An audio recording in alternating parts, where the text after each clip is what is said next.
Day 634 of doing a LeetCode problem every day until I get a job. All right, y'all, we're back again another day, another LeetCode problem where we're doing daily LeetCode problems. And today we have question number 507, perfect number. The difficulty level is easy, so you already know we're going to keep the solution as simple and easy to understand as possible. But before we get started, y'all, don't forget to like, hype, subscribe, comment, and share. And if you need any new Apple AirPods, go ahead and check out that link in the description so you can get you some. Now let's see what the question says. It says, a perfect number is a positive integer that is equal to the sum of its positive divisors, excluding the number itself. A divisor of an integer x is an integer that can be divided x evenly. Given an integer n, return true if n is a perfect number, otherwise return false. All right, y'all, so that sounds simple enough, but let's go ahead and take a look at these examples anyway, just to make sure that we are doing this problem correctly. So, in example 1, we have our input nums equals an array, or our input num equals an integer, 28, excuse me. Our output is true, so that means 28 is a perfect number. It's a perfect number because it is equal to the sum of all its positive divisors. So, in this explanation, it gives us all of its positive divisors here, right? So we can see 1 is a divisor of 28, 2 is a divisor of 28, 4 is a divisor of 28, 7 is a divisor of 28, and 14 is a divisor of 28, right? So these are all of the divisors of 28.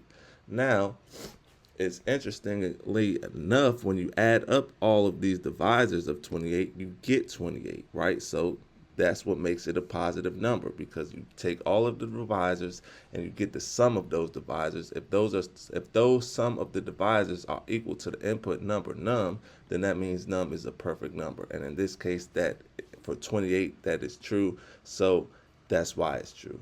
Now let's take a look at example 2 where it is not true, right? So it says example 2, our input num equals 7. This time the output is false. So 7 being a prime number means it can only be divided by itself, or 1, right? So in this case, it also says excluding the number itself. So we know 7 is not in the count. So the only divisor we can really go with is 1. 1 is just 1, right? It's not 7. So since all the divisors do not add up to equal 7, then the output is false. Boom. So I hope that makes sense to y'all. And now that we understand the question, let's get into the fun part, the actual solution. Solution is not that difficult at all. Now, first thing we need to do is we need to create an array to store all the positive divisors, excluding the num itself. So we'll declare a variable.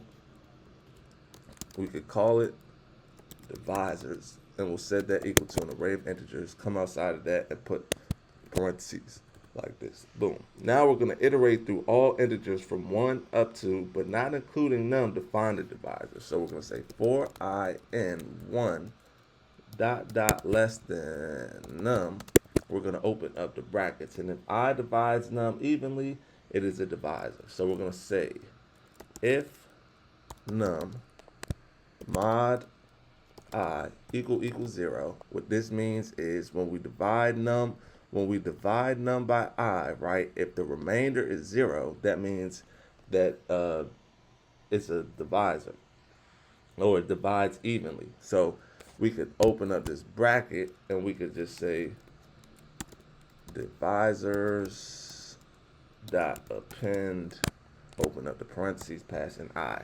Now we need to sum all the collected divisors. For that, we could just come right here. Now that we have the divisors stored in this array right here, we could come right here and we could just say let sum equal divisors dot reduce, open up the parentheses, 0 comma plus. Boom. So what this is going to do, right, is it's going to take all of the integers or elements in this array right here, this divisors array up here.